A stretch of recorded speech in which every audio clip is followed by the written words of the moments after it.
ஒரு ஊர்ல நல்லரசன் என்பவன் வாழ்ந்து வந்தான். அவன் பெயருக்கு தகுந்தாற்போல் நற்குணங்கள் பெற்றவனாக இருந்தான். ஏழை எளியவனிடம் அன்பு காட்டும் குணமும் மற்றவர்களுக்கு உதவும் உயர்ந்த மனப்பான்மை அவனிடம் இருந்தன. யாராவது தவறு செய்தால் அதனை தட்டி கேட்கும் துணிவும் அவனிடம் இருந்தது. அதனால் அந்த ஊர் மக்கள் நல்லரசன் மேல் மிகுந்த நம்பிக்கை வைத்திருந்தார்கள். அந்த ஊரில் வசதியாக வாழ்ந்து வந்த சிலர் நல்லரசன் செல்வாக்கு கண்டு அவர் மீது பொறாமை கொண்டனர். அவர் புகழை கெடுப்பதற்கு தங்களால் முயன்ற முயற்சிகளை எல்லாம் செய்தார்கள். ஆனால் அவர்களுடைய முயற்சிகள் யாவும் தோல்வியிலேயே முடிந்தன. பணக்காரர்களாகிய தங்கவேலும் கருப்புசாமியும் இதனால் மனம் புழுங்கினர். இன்னும் ஒரு செயல் செய்து நல்லரசனை அவமானப்படுத்த வேண்டும் என்று துடிதுடித்தனர். அந்த பணக்காரர்களுக்கு நல்லரசன் எந்த தீங்குமே செய்யவில்லை. ஆனால் கோயில் திருவிழாவாக இருந்தாலும் வேறு பொது செயல்களாக இருந்தாலும் அந்த நல்லரசனுக்கே கொடுத்தார்கள். இதைத்தான் அவர்களால் தாங்கிக் கொள்ள முடியவில்லை. எப்படியாவது அந்த நல்லரசனை பழிவாங்க வேண்டும் என்று கங்கணம் கட்டி அவர்கள் அந்த ஊரில் வசித்து வந்த முனியாண்டி என்பவனை அழைத்து பேசினார்கள். அந்த முனியாண்டிக்கு ஊர் மக்களிடம் நல்ல பெயர் இருந்தது. அவனை பகடைக்காயாக பயன்படுத்தி அந்த நல்லரசனை வீழ்த்தி விடலாம் என்று அவர்கள் எண்ணினார்கள்.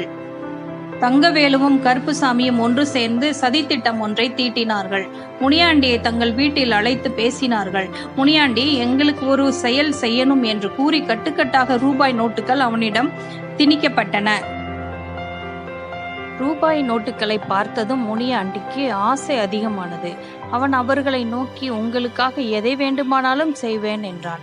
உடனே அவர்கள் அவனை பார்த்து, இந்த வல்லரசன் தன்னை உத்தமன் போல் காட்டிக்கொண்டு எங்களுக்கு இந்த ஊரில் மரியாதை இல்லாமல் செய்கிறான்.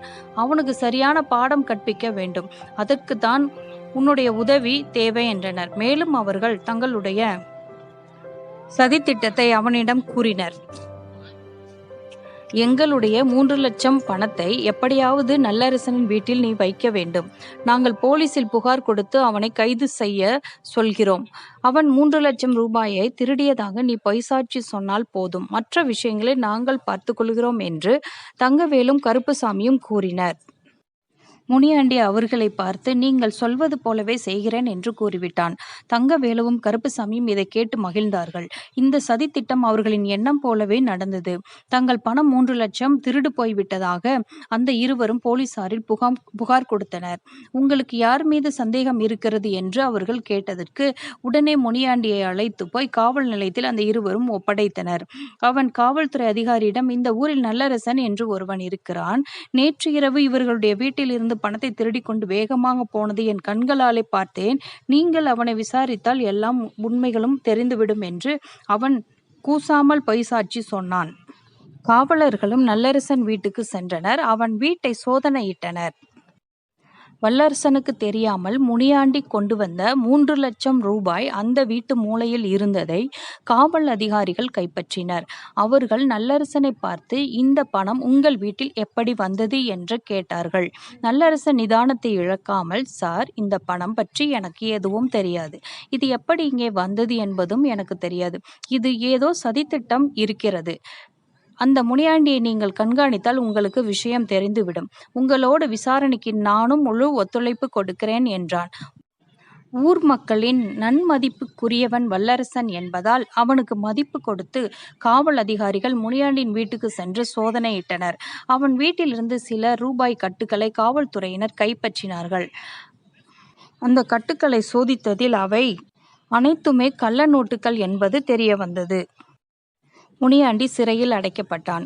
கள்ளநோட்டு வழக்கில் அவன் பெயரை சேர்த்தார்கள்.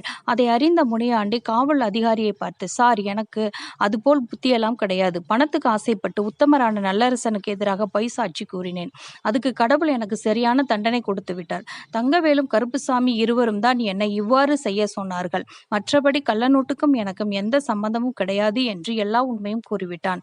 உடனே காவல்துறை அதிகாரிகள் தங்கவேலு மற்றும் கருப்புசாமியையும் கைது செய்து சிறையில் அடைத்தனர். இந்நிகழ்ச்சியின் மூலம் நல்லரசன் மீது மக்களுக்கு இருந்த நன்மதிப்பு மேலும் கூடியது. இதன் மூலம் நாம் தெரிந்து கொள்ள வேண்டிய நீதி என்னவென்றால், யார் மீதும் எப்பொழுதும் பொய்சாட்சி சொல்லக்கூடாது. அது ஒரு நாள் வெளிப்பட்டு பொய்சாட்சி கூறுபவரை தண்டனைக்கு உட்படுத்திவிடும். எனவே அனைவரும் மனசாட்சிக்கு உட்பட்டு நல்லவராக வாழ வேண்டும்.